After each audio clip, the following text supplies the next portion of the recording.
Please join me in welcoming our 2014 Founders Day speaker, Jeffrey Seglin.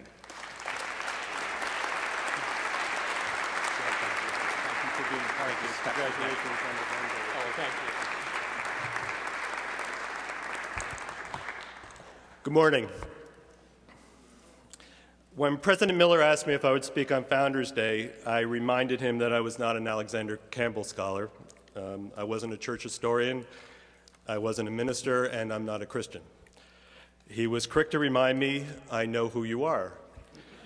He said it in a way that college presidents have of suggesting they know what they are doing. I suspect that immediately after hanging up with me, he consulted with his staff and asked, does anybody know who this guy is? He'd be right. Who really knows who I am? But because he asked, let me tell you, I've been an editor and a writer and have tried my best to be a teacher. I have tried to be all these things since graduating from Bethany in 1978. It didn't cross my mind how long ago I had graduated until I received a text from my grandson. The text came to me during the Super Bowl this year. In it, my grandson reminded me how old Peyton Manning, the Denver Broncos quarterback, was compared to the Seahawks quarterback, Russell Wilson. And I'll tell you that in a second. Papa, he's 12 years and 250 days younger than Peyton, Evan texted. This means that Peyton Manning was 1 year old when I graduated from Bethany College. It also means that the academic robe that I'm wearing today is older than Russell Wilson. It's been 36 years since I graduated from Bethany. That number, 36, has profound meaning to many religions. The Maoris believed that 36 gods actively worked to create the various parts of the first human being before Cain, their god of forests and birds, breathed life into her. According to Jewish Midrash, after God created light on the first day of creation, it shone for 36 hours. In the Torah, the first 5 books of the Old Testament, there are 36 times that the faithful are commanded to love, respect, and protect a stranger. And in 1836, 4 years before he founded Bethany College, Alexander Campbell wrote to the editor of the Christian Reformer to offer him several rules for writing and editing. I'm hopeful that Campbell's rules for writing could prove as useful today, 36 years after I graduated from Bethany, as they might have in 1836, which, to be clear, was just a few years before I was born. So let's begin with Campbell's rules. Rule number 1, introduce nothing into your pages that is not of obvious practical utility. In the interest of providing you with something of practical utility that you can take with you when you leave this hall, I offer 2 pieces of advice. Be curious and be kind. My students regularly tease me about my relentless directive that they be curious, that they take nothing at face value, that they dig as deep as possible if they truly want to find answers. Part of my job as a teacher is to make them want to be curious. I urge them to challenge me and to challenge others. I remind them of an old saying that seasoned reporters have shared with newcomers for years. If your mother tells you she loves you, check it out. In doing some research on Alexander Campbell, I came across several references on the internet to these 5 rules of writing that others had written about.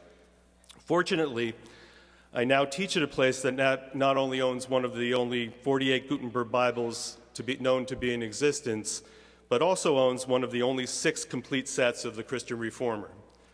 This publication is where Campbell's rules for writing first appeared. In the actual pages of the Christian Reformer from April 1st, 1836, rather than from a learned essay on the internet, I discovered that Campbell had actually listed 7, not 5 rules of writing, which means my talk will be a little longer than you expected. So I urge you, as I urge my own students, to be curious. You never know what you might find. As I said earlier, I also urge my students to be kind. I'm fortunate now to be teaching students who are chiefly engaged in doing public service. They work to shape public policy to address issues that help others. The rigor they apply to their work may be remarkable, but I'm reminded daily that I'm surrounded by their kindness. So I urge you to be relentlessly curious and to be relentlessly kind. And that brings us to Campbell's rule number 2. It is simply this: consider well how you are to end or complete everything you commence. Okay, we'll see how well I end when I finish my comments to you today, but for now, remember, be curious, be kind, and remember the number 36. And now, Campbell's rule number 3.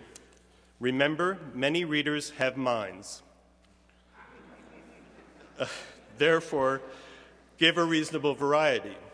At Bethany, I like to think that I had a mind and that I learned a variety of things. Being here motivated me to want to learn not just in the classroom, but in my relationships with classmates, staff, and professors. That curiosity was nurtured in a late-night astronomy class with Professor Stanley Becker, and it was nurtured by a course on modifying my own behavior with John Hull, and by a crash course in French from Pauline Nelson taken so I could tutor a Haitian student, and by a lesson from Hal O'Leary in how to keep speeches short. We'll see how well I learned this when I'm done, since audiences tend to get restless. And by a seminar on Nathaniel Hawthorne in Larry Grimes' living room that led to a published book of essays written by the class. At Bethany, I also discovered Dickens and Dostoevsky, Pynchon and Kincaid, O'Connor and Keats, McCullers and Bishop. It was here I first read that April is the cruelest month, breeding lilacs out of the dead land, mixing memory and desire, stirring dull roots in spring rain, or that it is not enough that yearly down this hill, April comes like an idiot, babbling and strewing flowers. But I also learned kindness at Bethany. There were donuts and hot chocolate provided by the food service during January term when they saw we had borrowed lunch trays to sled from the front of Old Main down past Cramblett Hall, across 67 onto the front lawn of Campbell Hall. There were emergency study groups formed to support classmates who had had a rotten first day of comps, to help them learn what they should have learned in 4 years in one all-night session. There was the president of the college sitting down during lunch to check in with you when he heard a loved one was ill. And there was the professor who loaned me $20 so I would have enough gas to drive home for Christmas break. Sorry.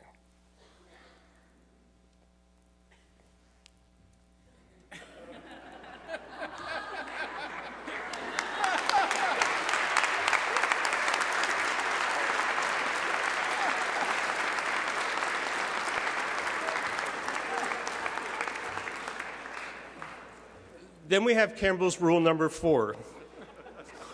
When a series of essays is commenced on any subject, let it embrace the whole subject, either on a larger or small scale, but let it embrace the whole methodically on some scale. We've all read essays and listened to talks where we weren't quite sure what point the writer or speaker was trying to make. So again, to be clear, I ask you to do 2 things: be relentlessly curious and be relentlessly kind. And now Campbell's rule number 5. Avoid the appearance of dogmatism. Be independent but not disdainful of the views and opinions of others. This is a tough one. Campbell could come down hard on those who did not share his particular views. On the issue of slavery, for example, Campbell was clearly against it, but he was also against abolitionism, which called for the immediate ending of slavery in the United States. In 1855, 6 years before the Civil War began, a student violated Alexander Campbell's instructions that public discussion of the subject of abolition was to be avoided on campus. The student preached on the topic anyway in the village church at Bethany. Campbell expelled the student and used several pointed essays he wrote in the Millennial Harbinger to defend his actions. While Abraham Lincoln may have shared some of Campbell's views on how to end slavery in the United States, that student wouldn't live to see slavery's end. He transferred to what is now Butler University in Indiana and died 2 years after having given his abolition sermon in the village church.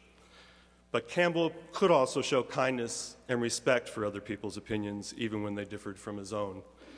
In one fascinating issue of his Harbinger, Campbell recreates a conversation he had with a 70-year-old rabbi in Richmond named Judah. Granted, this is Campbell's recounting of the conversation, but in it, the rabbi tells Campbell, "You are the only Christian preacher I have heard in a long life that does not abuse us poor Jews." That kindness that Campbell and Judah showed for one another, in spite of clearly having a bit of disagreement over the whole Jesus as Messiah thing, is clear. And now, Campbell's rule number 6. Be not too fond of analogies, new ideas, fine sayings, and smart repartees. In his lifetime, Campbell, who owned his own printing press, is said to have written and published more than 1 billion words. There are many fine sayings in his writings, but being too fond of such words are the operative instructions in rule number 6. Don't be witty for wit's sake. Only use a good analogy if it's clear to your audience what point you were trying to make. Always have a point to make, but be clear what your point is. Conversely, be curious enough to insist that others are clear with you whatever point they are trying to make. I now teach a course in opinion and column writing. Because many of my students are planning careers as government officials in various countries, they often ask how concerned they should be about publishing strong opinions they might have. It's a real concern, but I tell them if they feel strongly enough about a topic that they need to decide if those feelings are indeed strong enough for them to be willing to stand behind them. A couple of years ago, in a large class of students, I told them that they had to figure out if the juice is worth the squeeze. An older student from India who sat in the back row had never heard the expression and asked the fellow next to him, "What did Professor Seglin say about Jesus and squeezing?"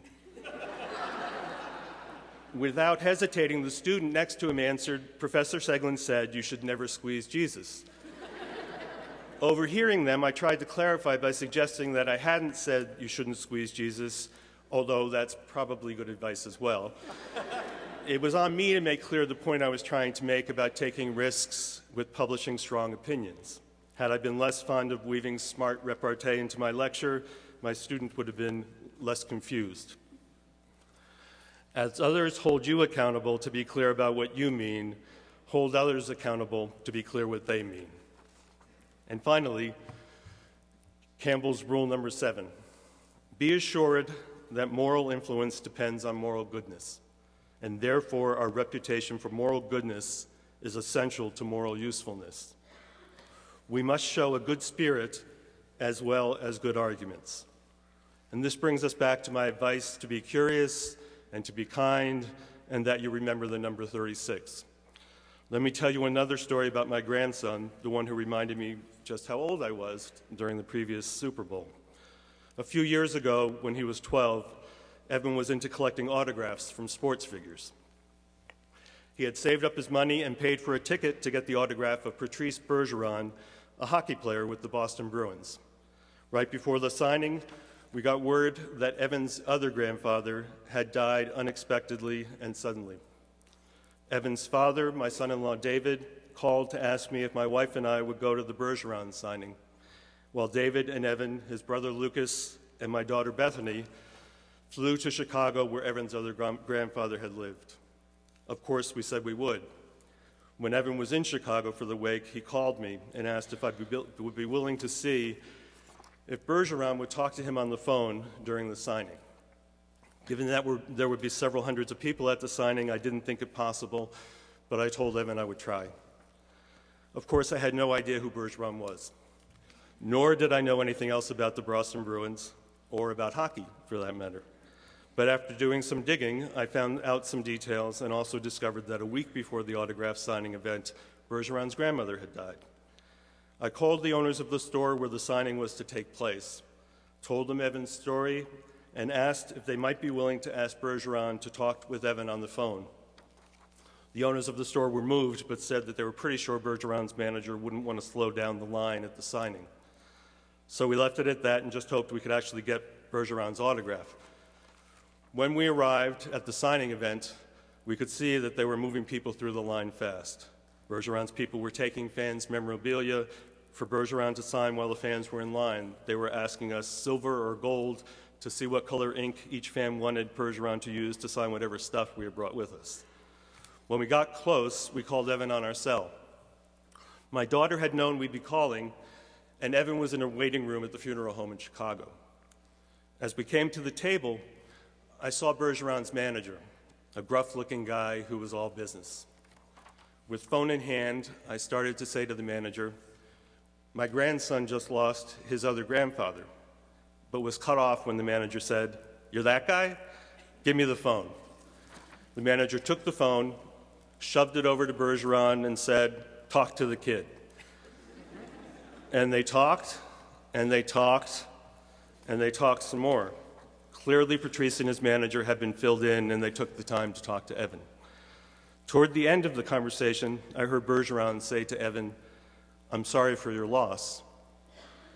And then there was a pause, and I could see Bergeron's eyes well up, then silence, and then Bergeron said, "Thank you." When we left the building, we called Evan back and asked him what he had said to Bergeron after Bergeron told Evan he was sorry for his loss. "I told him I was sorry for his loss too," Evan said. It was in that moment that Bergeron's eyes had welled up, and it took him a moment to regain his composure.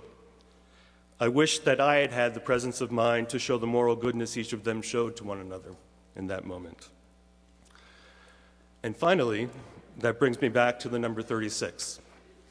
The Hebrew words for 36, lamed and vav, have taken on a particularly special meaning. There's a belief in the Talmud that the lamed vav are 36 morally righteous people who must exist for the world to continue. No one knows who these lamed vav are. When one dies, another takes his or her place. If someone claims to be among the lamed vav, that's a clear indication that they're not. They are too humble to believe they could possibly be among these 36 righteous people. The lamed vav are scattered throughout the world. These lamed vav are said to justify our purpose to God. The Talmud holds that we need these 36, these lamed vav, for the world to go on. One of them may be sitting among you now. Another reason among many to be kind to those who cross your path. Thank you for your curiosity, thank you for your kindness, and thank you for welcoming me back to Bethany.